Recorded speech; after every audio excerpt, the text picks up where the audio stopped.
Yo, what up, boys? It's your boy Jonesy, and we gotta talk about something here, okay? We gotta talk about 2000s nostalgia. Nowadays, it kind of got this term going around called Fruitiger Arrow, like a watery aesthetic with the fish and everything mixed in with like the futuristic skyscrapers and everything. Let's talk about it for a minute because, you know, recently I have really been thinking about the past more so than that is healthy, in my opinion, because it kind of just is making me depressed, honestly, because thinking about the past is just kind of sad, you know? I mean, you can never get that time back. It's gone forever to the winds. You know, it was just a different time. Like, everything back then had a different vibe than it does now. You know, nowadays, we got, since I'm like, you know, I'm 22 years old, man. I got responsibilities. I have a baby. I got a whole family to take care of. And back then, all I had to do was, man, go to school, come home, and have fun, bro. That was it. Now I got to go to work, get money, pay bills, buy groceries, you know, supply for my family, have money on the side to have some fun, you know, and it's just really not epic anymore. A lot of things that really have a lot to do with aesthetics don't really line up with what they used to. You know, just the whole entire vibe of PCs in general had a whole different feeling. They felt futuristic even though when they were retro, like just the little, you know, the blue icons, you know, the startup screens.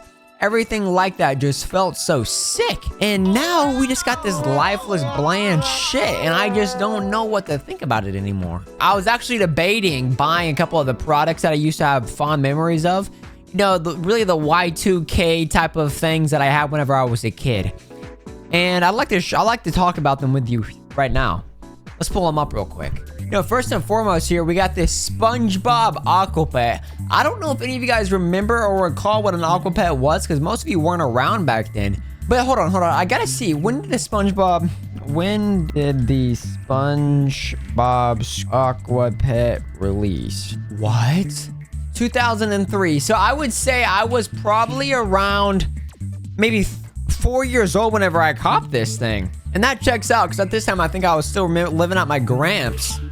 And I can just kind of remember. I don't remember much about it, but I was sitting around and I was holding this thing and I would click the button and it would go plink, plink, tink, tink, tink, tink, plink, plink, tink, tink, tink, tink. And just that little bitty thing that I can remember was nostalgic for me. This is what he would do. He was so simple. This was toys back in 2003, bro. He would just jolt around like this. I remember that. He would always do the plonk, plonk, plonk, plonk. I want him back, bro. If anybody has a SpongeBob Aquapet, let me know, man. I will buy it. I'm not joking you. I will buy this SpongeBob Aquapet. All I need to know is who has it. Who has the SpongeBob Aquapet, man? Let me buy it. Next up, we have the iDog. This thing was peak nostalgia, bro. You cannot tell me that this iDog was not nostalgic as heck, bro. Everything about it just has that nostalgia factor. It is legitimately Fruitiger Arrow in a freaking toy. Y2K, everything in a toy. You would connect your iPod or iPod Touch, whatever you had, into this little dog, right?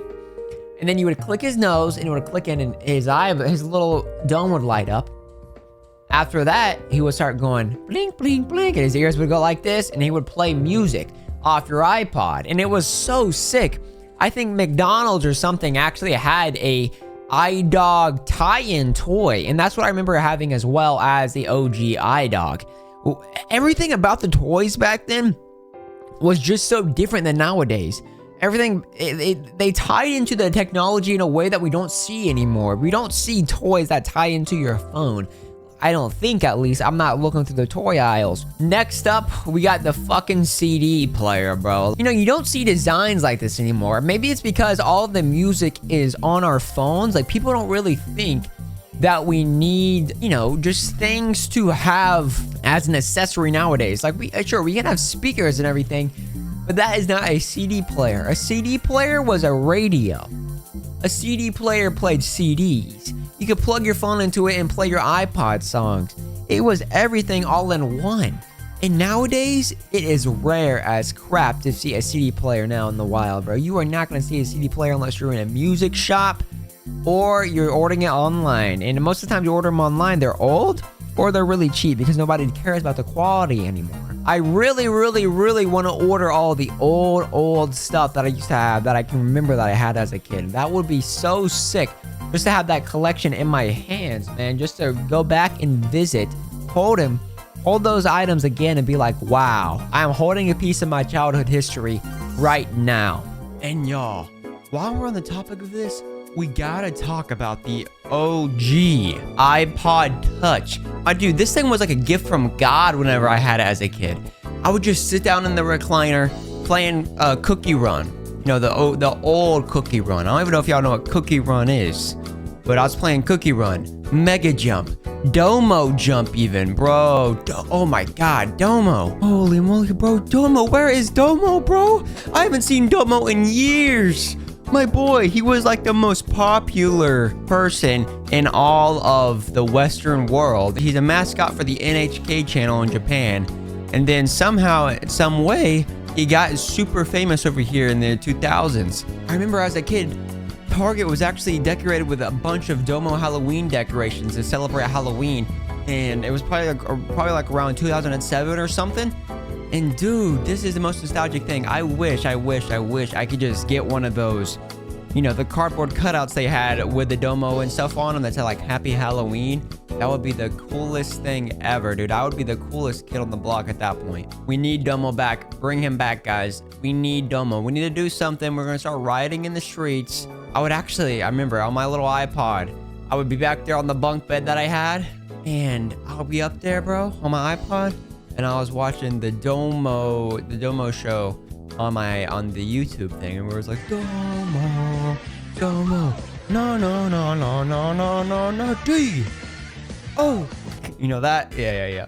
Do you guys remember Webkinz? Webkinz was that computer game that was like a pet simulator. You know, you had pets you had to take care of, and you had to play games with them and everything like that.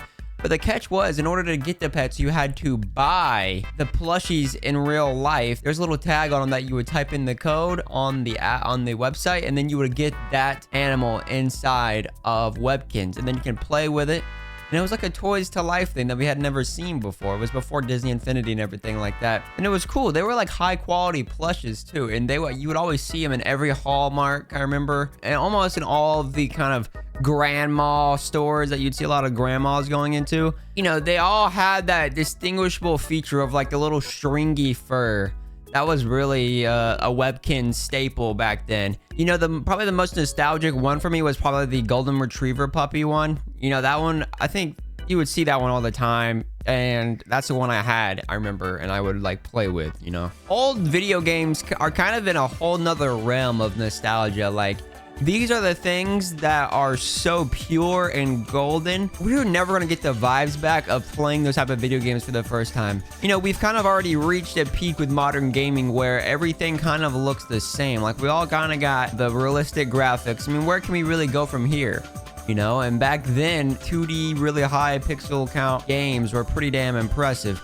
And, you know, back then, they would always have these plug-and-play games you could find at, like, Walmart and Target. And, dude, I had like 3 of them. I had the Scooby-Doo one. I was really obsessed with Scooby-Doo as a kid. It was the Scooby-Doo mystery van, and then the joystick was a ghost or something.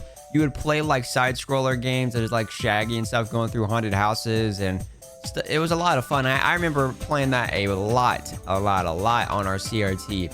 Another one was the Spongebob plug and play. You would play more side-scrolling games, you know, one where you're catching jellyfish and stuff, I think. And then you would control it with his nose, bro. The structure of these toys are kind of sus. I'm wondering if any girl had ever had the idea to, you know, shove it up in there because it looks like a dildo. Am I wrong? It legitimately does. Like, it's weird. It's just a joystick, bro.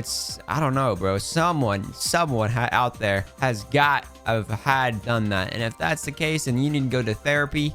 If you're the one watching this that has done that, then bro, call a therapist, bro. Repent your sins to that man. That is messed up. And of course, I had the Namco Museum game. You know, you had like your Galaga, your Pac-Man, your Dig Dug.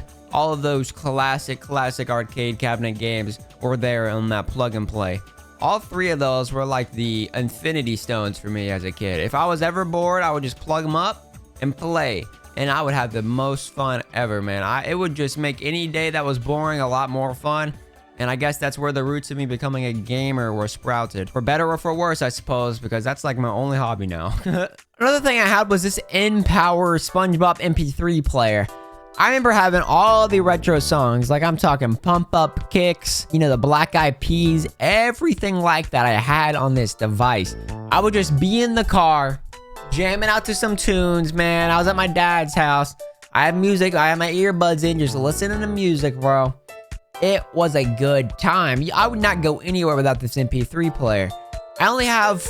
Ooh, that's depressing. I only have like 2 memories of this thing. One of me in the car and I was messing around with it and listening to music. Another time I was at my dad's messing around with it, listening to music. A lot of my childhood is lost in the sauce. Maybe I can find some of my childhood toys, man, and just check them out. I'd be interested in that. You know, simple things that most people would never think about. It's like me right now fucking being nostalgic over this fucking McFlurry, bro. But those are a couple of things that I wish I could have back in my possession, man. I really am considering copping them. You can find them online, but, you know, it's kind of a lot of money to find stuff like that. Just hoarding them, you know? I wish I could go back to my childhood self and just play with toys again like we used to, man. I got toys in here, but like, bro, I'm not just gonna whip them out and start playing with them. Fuck no, man. I'm not into that anymore. As a matter of fact, I actually lived in this house as a child. This room that I am in now was my childhood room. And being in here, bro, this room was teeny tiny, man. I'm hoping and praying that I can find some images of me as a kid again so I can see this room. The floor was carpet, and, you know, just sitting here, the room's so small. I remember right here I had a dresser. And on the dresser, I had the Mickey Mouse CRT. Now, that in itself is retro, but, I mean, we're not going to talk about that. We had the Mickey Mouse CRT, and then, you know, it was my clothes and everything. And then right behind that, we had about, like, a gap, maybe about, like, this wide, we had a gap. And then there was my bed. We had the bed there. And I remember at one point, I had, like, a baseball bed or something like that. I don't remember. And then over here, I had a cabinet on the wall I had shit in. I think probably most likely Legos. Then I had a closet, and we would put tents here on the floor and stuff. We had a lot of fun, man, as kids, man. But guys, those are just a few things that are nostalgic for me in the early 2000s. You know, we're never gonna get that time back, y'all. So don't think too much about the past, man. It'll just make you sad and depressed, okay? Think about the future. There's so much more. Make new memories with the people in your life now, and make them even better than the past ones. You know, I guess now that I have a kid, it's all about seeing her have all those first-time experiences like I was having as a kid. So there's always something to look forward to, so don't be sad about it, that it's gone, bro. Be happy that it happened, right? Alright, guys. I love you all. Thank you so much for watching. Tune in for the next video. I got lots of stuff in the pipeline that you guys will enjoy. So subscribe and like. And guys, I'll catch you in the next one. Peace out. Love y'all. Thanks for watching.